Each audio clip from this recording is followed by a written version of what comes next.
내 아버지 나를 받으소서. 거짓 아닌 진실함으로 주께 나아갑니다. 내 아버지 기도 들으소서.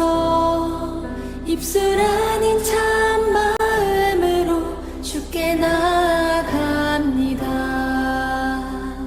한 걸음씩 더 가까이 주와 함께함이 내게 복이라. 한 호흡씩 더 가까이 주를 사랑함이 내게 복이라. 내 아버지 나를 받으소서. 거짓 아닌 진실함으로 주께 나아갑니다. 내 아버지 기도 들으소서. 입술 아닌 참마음으로 주께 나아갑니다. 한 걸음씩 더 가까이 주와 함께함이 내게 복이라. 한 호흡씩 더 가까이 주를 사랑함이 내게 복이라. 한 걸음씩 더 가까이 주와 함께함이 내게 복이라. 한 호흡씩 더 가까이 주를 사랑함이 내게 복이라. 주의 빛으로 날 덮으시니 그 날개 아래 피하리로다. 주의 진실함 내 방패가 되시니 모든 두려움 내게서 사라지네. 한 걸음씩 더 가까이 주를 찬양함이 내게 복이라. 한 호흡씩 더 가까이 주를 예배함이 내게 복이라. 한 걸음씩 더 가까이 주를 찬양함이 내게 복이라. 한 호흡씩 더 가까이 주를 예배함이 내게 복이라. 한 걸음씩 더 가까이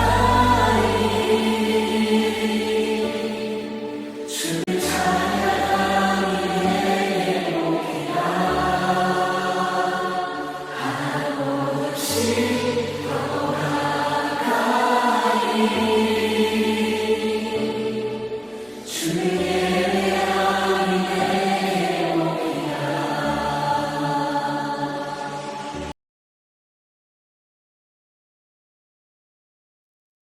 감사합니다. 2025년 9월 3일 수요기도회 사랑하는 주님의 백성들에게 주시는 말씀은 무너진 왕과 세워진 왕 그리고 영원한 왕이십니다. 성경 말씀은 사무엘하 8장 15절 말씀입니다. 다윗이 온 이스라엘을 다스려 다윗이 모든 백성에게 정의와 공의를 행할세 아멘. 사무엘하 8장 15절 말씀입니다. 사랑하는 성도 여러분, 오늘 이 저녁 수요 기도회에 나오신 모든 분들을 주님의 이름으로 환영하고 축복합니다. 각자의 삶의 자리에서 치열한 하루를 보내시고 이 거룩한 저녁 주님의 성전으로 발기름을 옮기신 여러분의 마음에 하늘의 위로와 평강이 가득하기를 소망합니다. 우리의 인생 여정을 돌아보면 무언가를 쌓아 올리다가 무너져 내리는 경험을 할 때가 참 많습니다. 애써 세운 사업이 한순간에 위태로워지기도 하고 공들여 쌓은 인간관계가 오해 하나로 허무하게 무너지기도 합니다. 건강이라는 튼튼한 성벽이 갑자기 금이 가는 것을 보기도 하고 자녀를 향한 기대와 계획이 내 뜻대로 되지 않아 속절없이 무너지고 마음을 경험하기도 합니다. 마치 모래 위에 지은 집처럼 나의 수고와 열심이 한순간에 파도에 휩쓸려 가는 것 같은 절망감을 느낄 때가 있습니다. 자, 성경은 바로 이 무너짐의 이야기로 시작을 합니다. 이스라엘의 첫 번째 왕 사울을 기억하십니까? 그의 모든 이스라엘 백성이 기대를 한 몸에 받으며 화려하게 등장했습니다. 훤칠한 외모와 겸손한 태도, 왕으로서 부족함이 없어 보였습니다. 그러나 그의 왕국은 견고하게 세워지지 못하고 비참하게 무너져 내렸습니다. 자, 왜 그랬을까요? 그의 인생은 왜 비극으로 끝나야만 했을까요? 오늘 우리가 함께 묵상할 사무엘하 8장은 바로 그 무너진 왕자 위에서 새롭게 세워지는 한 왕 다윗의 이야기입니다. 그런데 이 본문은 단순히 다윗이라는 한 영웅의 성공담을 기록한 것이 아닙니다. 이 안에는 무너지는 인생과 세워지는 인생의 근본적인 차이가 무엇인지, 흔들리는 세상 속에서 결코 무너지지 않는 영원한 왕국은 어떻게 세워지는지에 대한 하나님의 놀라운 비밀이 담겨 있습니다. 오늘의 말씀을 통해 우리는 세 가지 질문을 던지며 그 답을 찾아가려 합니다. 첫째는 우리의 삶에서 진정한 승리는 어디에서 오는가? 두 번째는 참된 왕, 참된 리더는 무엇으로 다스리는가? 그리고 마지막으로 이 모든 이야기는 궁극적으로 누구를 향하고 있는가? 이 질문들을 따라가며 무너진 사울을 넘어 다윗을 세우시고 불완전한 다윗을 넘어 영원한 왕이신 예수 그리스도를 세우시는 하나님의 위대한 구원의 역사를 발견하는 은혜의 시간이 되시기를 간절히 기도드립니다. 자, 첫 번째로 승리는 어디에서 오는가? 자, 오늘 본문인 사무엘 8장을 넘기며 숨가쁜 승리의 소식들이 연이어 터져 나옵니다. 1절에서는 이스라엘의 오랜 숙적이자 가시였던 블레셋을 쳐서 항복을 받습니다. 2절에서는 모압을 정복하고 3절에서는 북방의 강자였던 소바왕 하닷 에셀을 격파합니다. 그의 영토는 유브라데 강까지 확장이 됩니다. 자, 6절에서는 그를 도우러 온 아람 군대마저 물리치고 13절에서는 에돔까지 굴복을 시킵니다. 이 기록만 보면 다윗은 마치 전쟁의 신처럼 보입니다. 그의 군사적 전략과 리더십이 얼마나 탁월했기에 가는 곳마다 승리할 수 있었을까요? 자, 세상의 관점이라면 우리는 당연히 다윗의 능력과 지혜, 그의 용맹함을 분석하며 성공의 비결을 찾으려 할 것입니다. 하지만 성경은 전혀 다른 것을 가리킵니다. 자, 본문은 다윗의 승리 소식 중간중간에 마치 후렴구처럼 한 문장을 의도적으로 반복해서 삽입하고 있습니다. 6절 하반절입니다. 다윗이 어디로 가든지 여호와께서 이기게 하시리라. 14절 하반절에도 똑같은 말씀이 반복이 됩니다. 다윗이 어디로 가든지 여호와께서 이기게 하셨더라.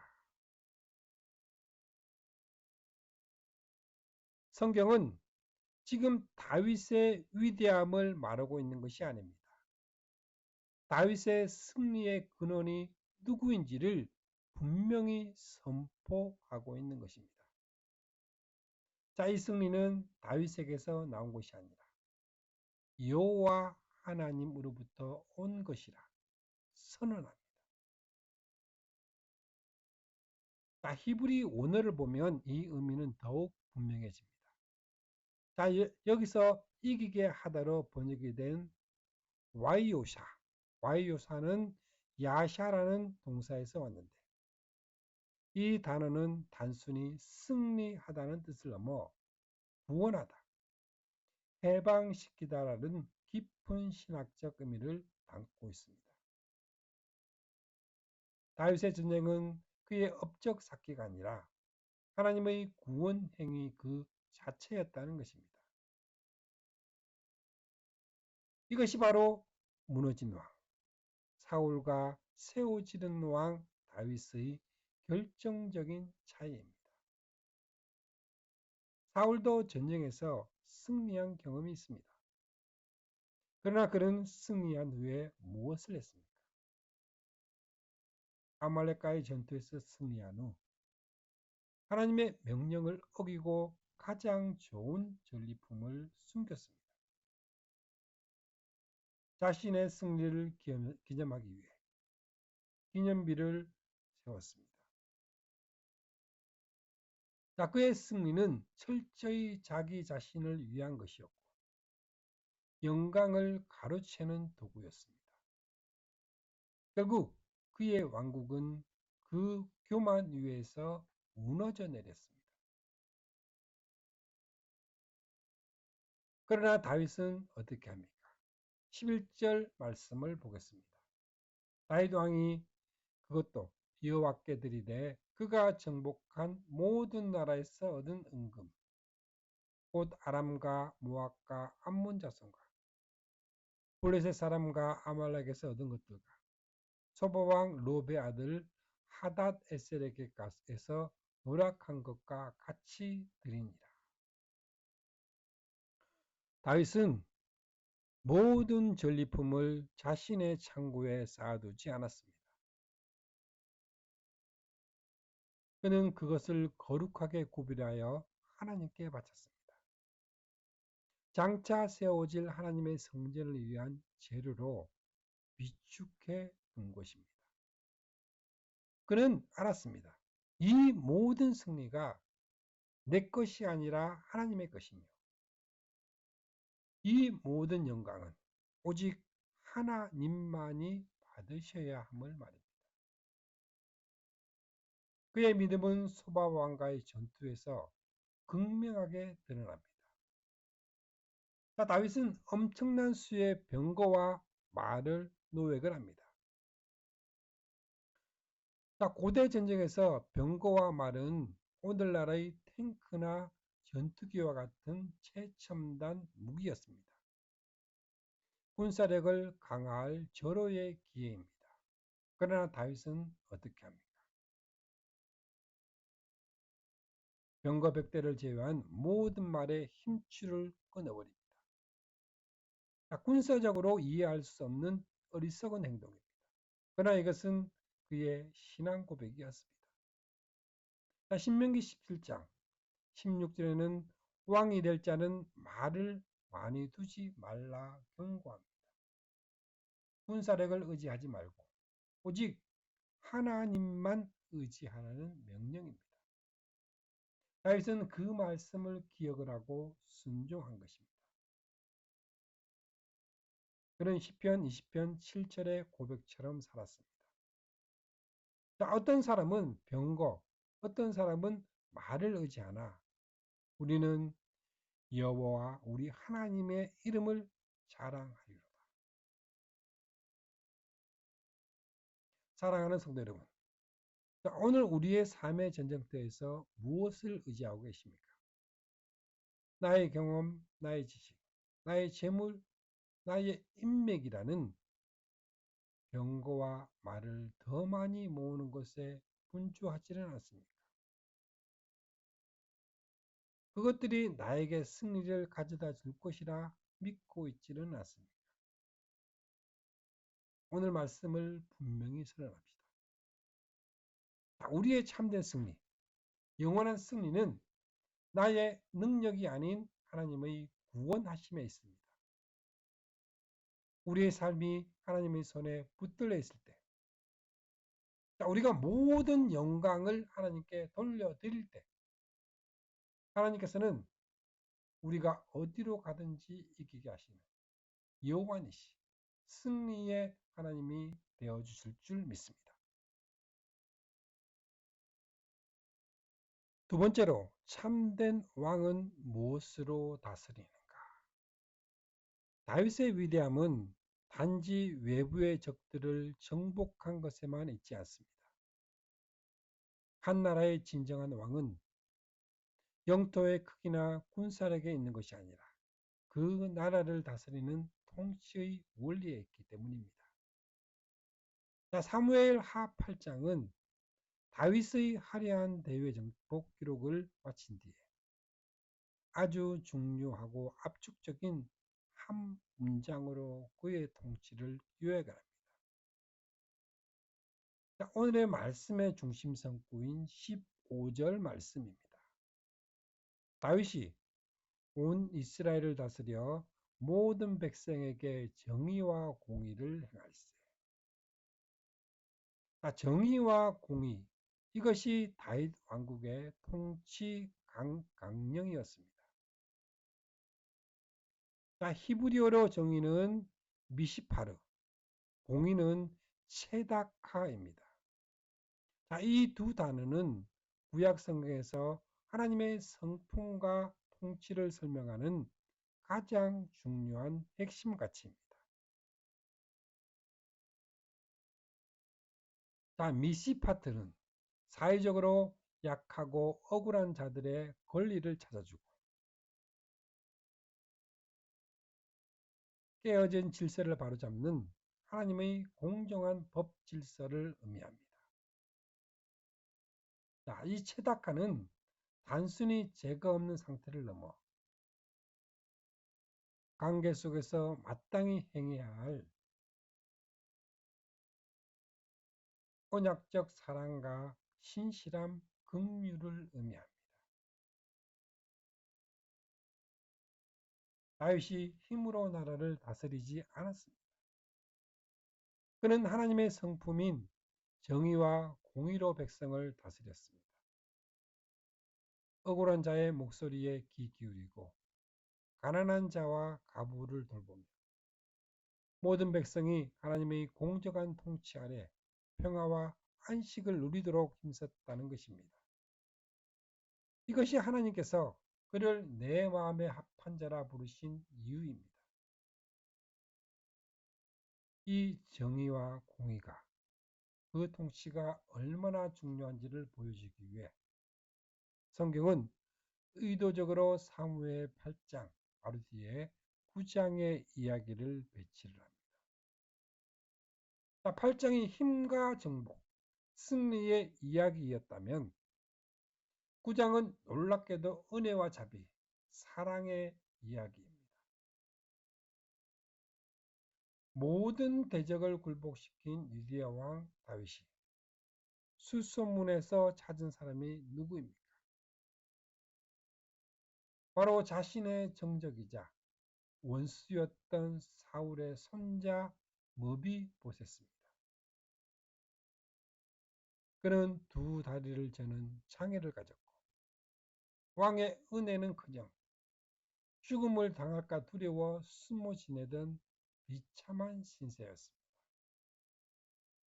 나 스스로를 죽은 개 같은 나라고 칭할 정도로 자존심이 무뎌진 사람입니다. 힘과 정의의 왕 다윗은 이 무비보셋에게 무엇을 행합니까? 이것이 바로 체다카, 곧 공의의 실천입니다. 그는 무비보셋에게 사울의 모든 밭을 돌려주어 그의 권리를 회복시켜줍니다. 이것이 미시파트입니다. 그리고 그를 자신의 아들처럼 여겨 평생 왕의 식탁에서 함께 음식을 먹는 특권을 베풉니다. 바로 이것이 체다카입니다. 사랑하는 성도 여러분, 이것이 바로 하나님 나라의 통치 원리입니다. 세상의 나라는 힘으로 지배하고 강한 자가 약한 자를 억누릅니다. 그러나 하나님의 나라는 정의로 질서를 세우고 공의로 사랑으로 연약한 자를 품습니다. 8절의 강한 힘은 9장의 자비를 베풀기 위한 토대가 되는 것입니다. 참된 권력은 군림하는 데 있는 것이 아니라 섬기고 풀어주는 데 있습니다. 오늘 우리는 각자의 삶의 자리에서 작은 왕으로 살아가고 있습니다. 가정의 가장으로, 직장의 상사로, 교회의 리더로 우리는 어떤 영향력을 행사하고 있습니까? 나의 말이, 나의 결정이, 나의 건의가 정의와 공의를 실현하고 있습니까? 아니면 나의 이기심과 편견을 관철시키는 도구가 되고 있습니까?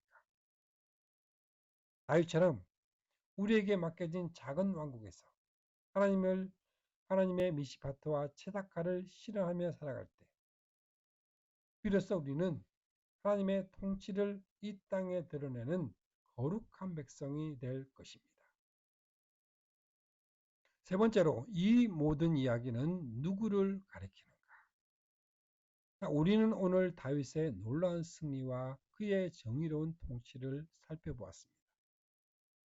그의 모습은 참으로 위대하고 본받을 만합니다. 그래서 우리는 쉽게 다윗처럼 살자 결론 내리고 싶어집니다. 그러나 만약 우리가 여기서 멈춘다면 우리는 성경이 우리에게 보여주고자 하는 가장 중요한 진실을 놓치게 됩니다. 구속사적 입장에서 성경을 읽는다는 것은 모든 구약의 인물과 사건이 단지 과거의 역사 기록으로 끝나는 것이 아니라 장차 오실 완전한 왕, 영광의 왕 예수 그리스도를 어떻게 가리키고 있는지를 발견하는 것입니다.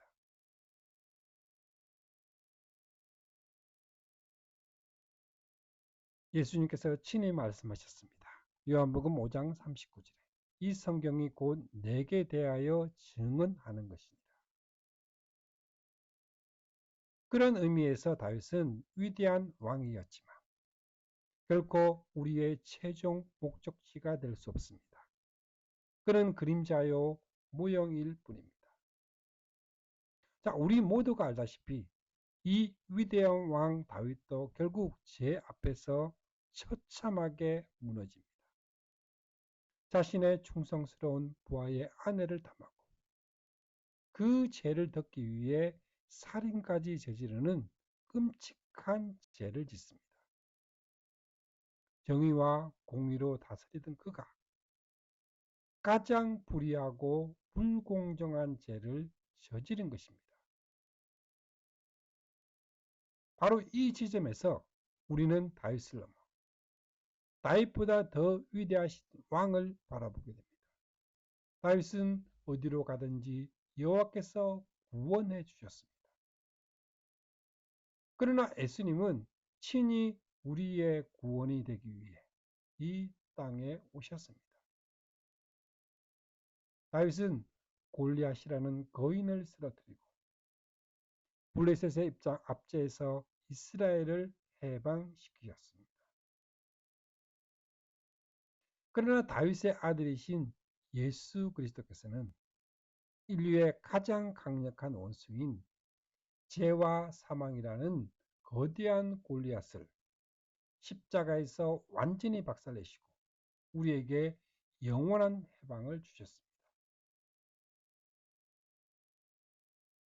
다윗은 노획한 말에 힘줄을 끊음으로 하나님만 의지하겠다는 믿음을 보였습니다.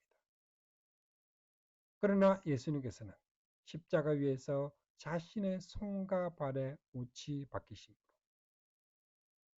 자신의 모든 힘을 내려놓고 오직 아버지의 뜻에 끝까지 순종하는 완전한 믿음을 보여주셨습니다.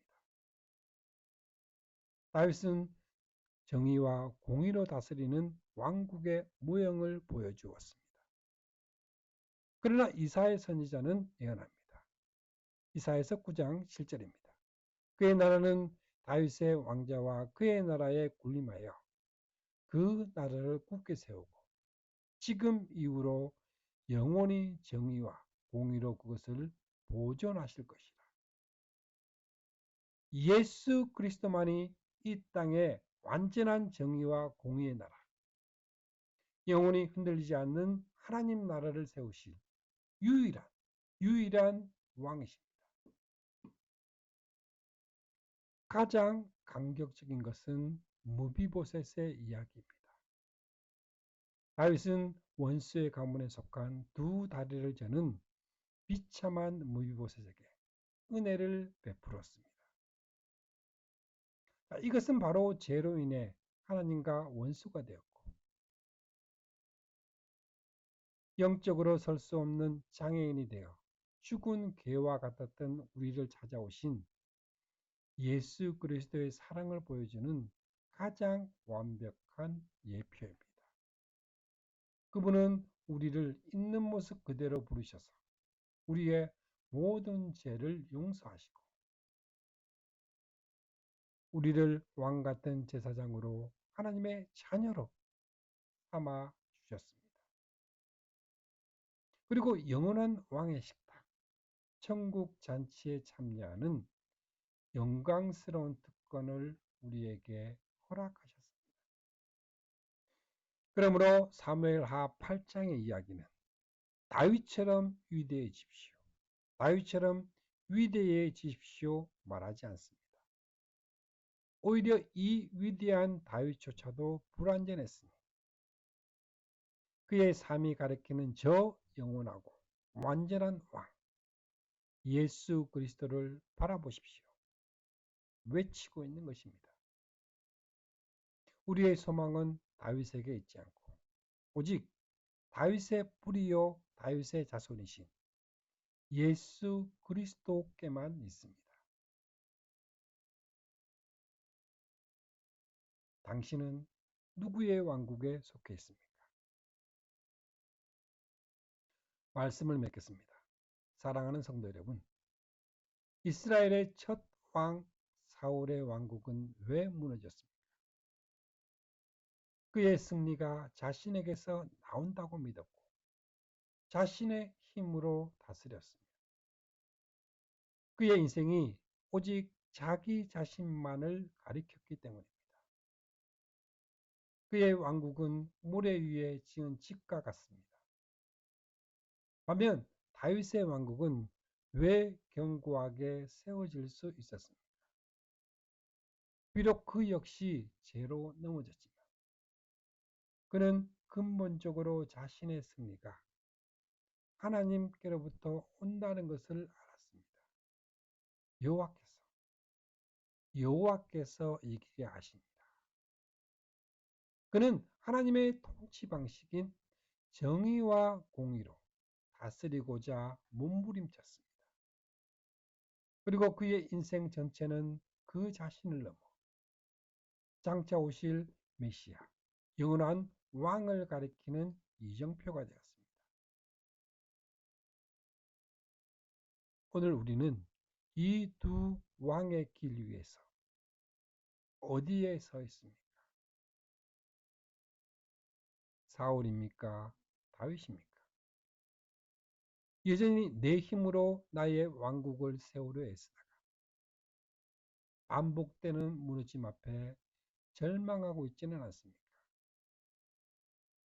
오늘 이 저녁 주님은 우리에게 말씀하십니다. 더 이상 너 자신의 무너질 왕국을 세우기 위해 애쓰지 말아라. 대신 이미 완전히 승리를 이루신 나의 영원한 왕국으로 돌아오너라. 내가 너의 왕이 되어주겠다. 삶의 전투에서 패배감에 휩싸여 있다면 기억하십시오. 우리의 승리는 우리의 강함에 있지 않고 우리를 구원하시는 왕 예수 그리스도께만 있습니다. 관계 속에서, 리더의 자리에서 어떻게 행할지 막막하다면 기억하십시오. 우리의 왕은 힘이 아닌 정의와 공의로, 긍휼과 사랑으로 다스리십니다. 죄와 연약함으로 넘어져 나는 죽은 개와 같습니다 고백할 수밖에 없을 때 절망하지 마십시오. 우리의 영원한 왕께서는 그런 우리를 찾아와 왕의 식탁으로 초대하시는 은혜의 왕이십니다. 이 시간 우리의 무너진 마음과 삶의 조각들을 모두 가지고 영원한 왕이신 예수 그리스도의 보좌 앞으로 나아갑시다. 그분만이 우리의 무너진 삶을 다시 세워 영원한 왕국의 백성으로 삼아주실 유일한 분이십니다.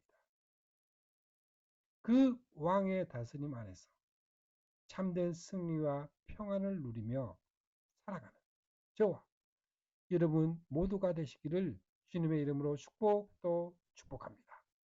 아멘.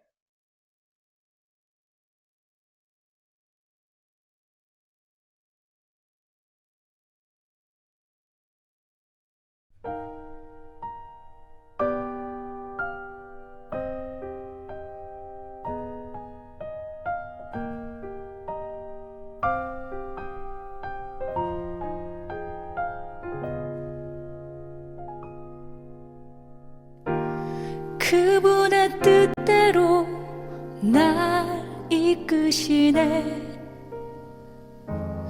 그분의 뜻대로 날 만드시네. 그분의 계획에 날 맡겨드리네. 그분의 시간을 난 기다리네. 그의 뜻대로 날 인도하시네. 그의 뜻대로 나를 세워 주시네.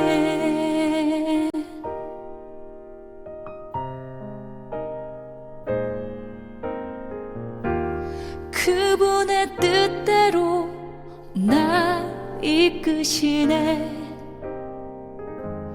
그분의 뜻대로 날 만드시네. 그분의 계획에 날 맡겨드리네. 그분의 시간을 난 기다리네. 그의 뜻대로 날 인도하시네. 그의 뜻대로 나를 세워 주시네. 그의 뜻대로